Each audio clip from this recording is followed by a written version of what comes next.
Well, it's that time of the year. Indoor racing is getting very, very popular these days, and there's a lot going on. As a matter of fact, this weekend there are several events going on. But the big ones here for us here in the Northeast are coming up very soon. The Allentown Indoor Race at the PPL Center will be January 6th and 7th. Atlantic City on Boardwalk Hall, January 27th and 28th. And then the Lone Indoor Dirt Race is coming up February 24th and 25th at the Cure Insurance Arena. And don't forget, Motorsports is coming up in 3 weeks as well. Lenny Sammons is the man behind all of these. He is the editor and publisher of Area Auto Racing News. He joins us from the road. He's on his way up to Central New York. Lenny, how we doing, man? I'm doing just fine, and Happy New Year to everybody. Yeah, Happy New Year, guys. It'll be coming up day after tomorrow. Aired this one on Friday to get you ready for what's coming up.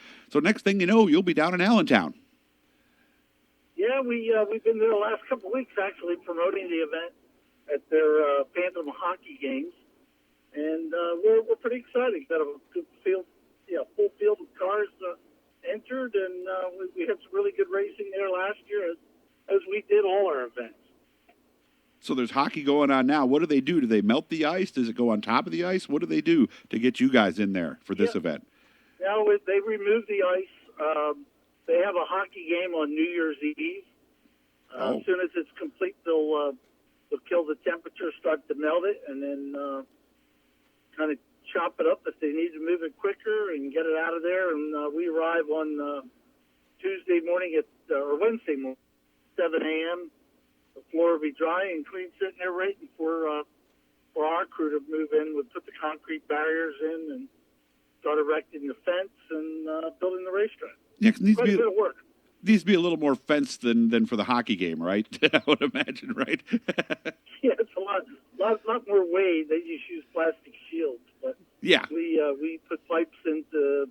We have a system that we carry with us to all our events. Where we use concrete local because of the cost of the transporting with all the weight. But our fence travels with us, and we have it built, something we manufactured ourselves that we can adjust to different barriers and different sizes and tracks. And it works pretty well, but it still takes 2 complete days to set up. So we start on Wednesday morning and work our way through by Wednesday night around 7 or 8 o'clock, we start preparing the racetrack itself. They have to get the ports dry, clean, everything else built first, and then we start putting down the Coke syrup and working in the groove itself. So how does it work when you get there? Do the teams get there Thursday night, or do they get there Friday on the 6th? I'm there right when the start of the setup. My son, Lenny Sammons, who runs a dirt modified now, former sprint car driver, he's in charge of the setup. He has a crew comes in and does that type of work there, but I'm usually there to handle other activities and make sure everything goes smoothly for them. And when do the cars move in?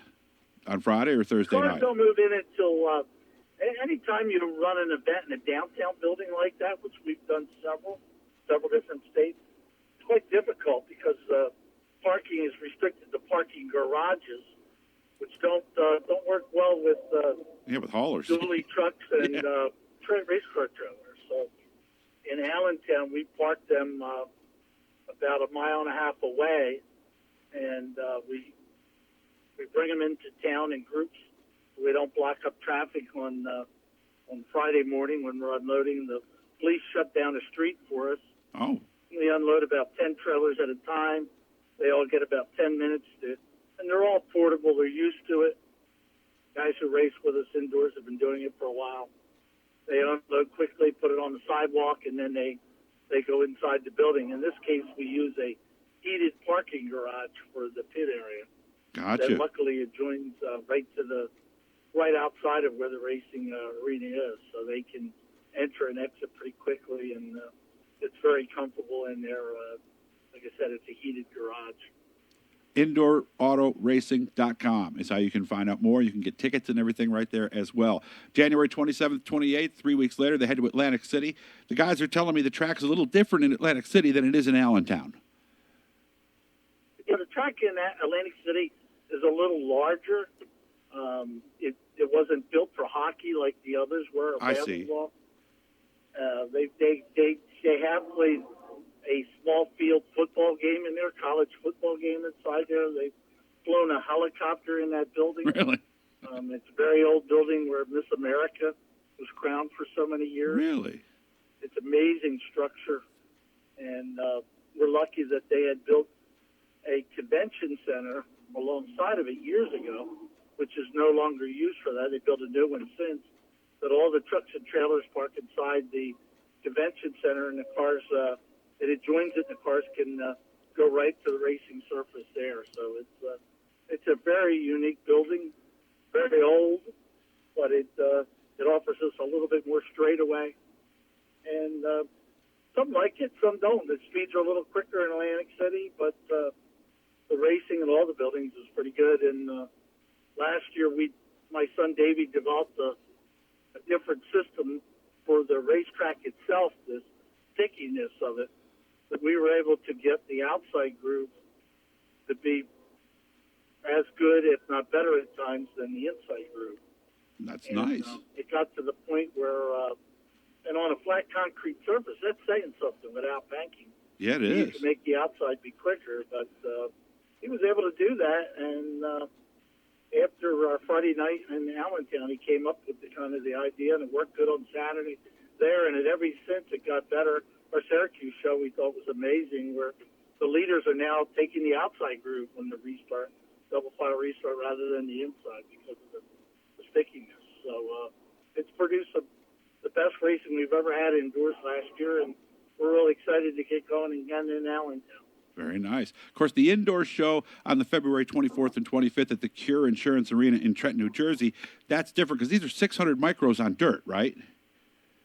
Yes, that's our most difficult race to set up, and by far, and most expensive, because we bring in 70 tractor-trailer loads of clay. Wow. And make it banked. We use a much higher concrete wall, and we do a progressive banking where the outside lane is pretty much a working group for passing, and the racing has been excellent. Unfortunately, because of COVID, we did not do it the last 2 years. So we're coming back following our show where our winner, John Kellner of kind of an unknown from New Jersey, a 600 micro sprint regular, crashed on Friday night in a qualifying race and had to start dead last in the F main.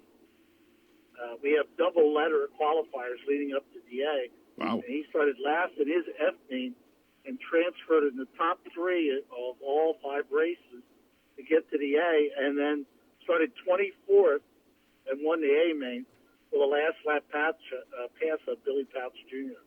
that put the people up on their feet because Pouch tried to slide him back. He had passed him on the outside in 1 and 2, and or 3 and 4 coming to the white. Pouch tried to slide him back and went in too hard and slid up over the banking off of turn 2, and Keller passed him back again and won the race. So it was a super exciting event, and we're really looking forward to being able to do that again this year. Less than a minute left, Lenny, before I got to shut this down. Also wanted to make sure I mentioned Motorsports, January 20th and 21st. Same location and a lot of great stuff going on there as well, right? Yeah, we're back at the Greater Philadelphia Expo Center. This is our 37th year of promoting the Motorsports show. We're doing a special tribute for Billy Pouch, who we just brought out the new biography of his life there, The Last Cowboy. Billy the Kid Pouch, 700 career wins in his career, and he won a race this year at Bridgeport over his son Billy Jr., and he retired from weekly racing after that. And his accomplishments in sprint cars and dirt modifieds, and even won the Race of Champions on asphalt modifieds, and very limited appearance in those cars. He's just such a talent that we're doing a tribute for him with stage shows and cars on display, a wall of photos of his career, and many of the drivers he raced with are coming out to honor him, as well as 15 or 16 of his different car owners that he's driven for. So there's 200 cars to be on display, and about 100 or 200,000 square feet of exhibit space It's a trade show and a fan show, so we're really looking forward to that. Again, that's the 20th and 21st. Lenny, we got to let you go. We are out of time. Enjoy your safe drive and have a happy New Year, man.